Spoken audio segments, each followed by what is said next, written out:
is still worthwhile.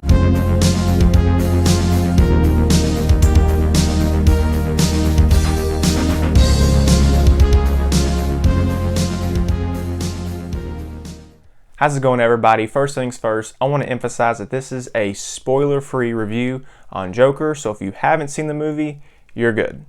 I gotta be honest, I really struggled about how I wanted to structure this video. I wanted to make sure to get across everything I wanted to say in a reasonable time frame without giving away any spoilers, because I feel like this is a movie you need to go into knowing as little as possible. The first part of this video is going to be kind of the technical compliments, stuff that I really liked, that you've heard 1,000 times. So I'm going to try to keep that part short and sweet. The second part, however, is going to be kind of my emotional reaction to this movie and how it made me feel. Regardless about how you feel about the film altogether, something that is undeniable is the performance by Joaquin Phoenix. This man knocks it out of the ballpark into the next city's ballpark. Gone forever, Aaron Hernandez. In my opinion, Joaquin Phoenix plays 3 different roles in this movie. You have Arthur, you have Joker, and you have the laugh. I put the laugh as an individual thing because it is so iconic to the character as a Joker.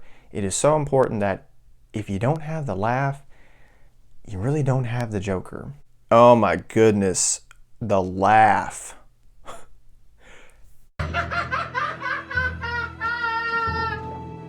This movie adds a whole nother element to it, kind of the reason behind the laugh, if you will, and it makes every single chuckle that much better. Another thing that the trailers really highlighted was the body language of Arthur Fleck. Arthur is clearly a guy who has a lot of problems and he has a lot of stress, and you can see it in his face and in his body. He carries a lot of that stress with him. But it's like the Joker has this ability to eliminate all the stress in his life. They're basically polar opposites. Another big thing about this movie that I really did enjoy was how it looked. You know, it looks gritty, dirty, unpleasant to be in. You know, there's trash bags all in Gotham City. To kind of add on to how the movie looked and felt, the score in this movie was beautiful.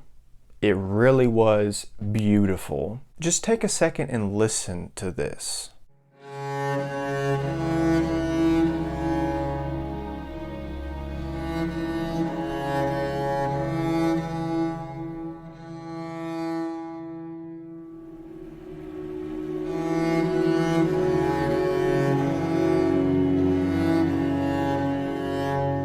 The last technical thing that I wanted to mention was I really did enjoy Robert De Niro's role in this movie. He plays Murray Franklin, who is Gotham's big time comedian right now, and it was really cool just to kind of see him come full circle from the king of comedy, being the obsessed, struggling comedian, to being on top in Joker.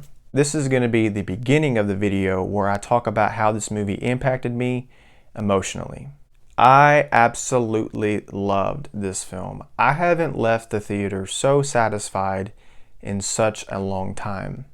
This movie is physically and mentally and emotionally draining, but in a good way, not in oh my gosh, this is boring, can I get out of here? In my opinion, the best thing this movie does, besides, the performance by Phoenix, it has the ability to make you have compassion for a psychopath. Every bad thing that he does, you're like, yeah, they deserve that. I'm not the person that gets upset or emotional very easily. I'm kind of calloused when it comes to movies in that way. But the way Joker was able to craft these emotions, it hit me.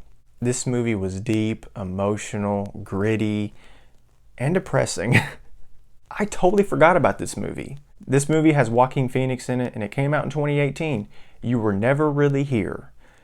This has a lot of similar vibes as Joker. I'm not going to give anything away about this movie either.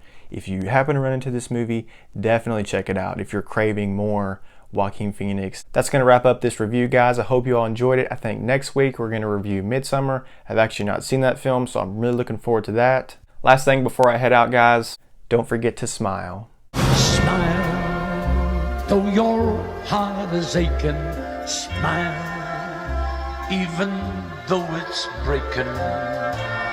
When there are clouds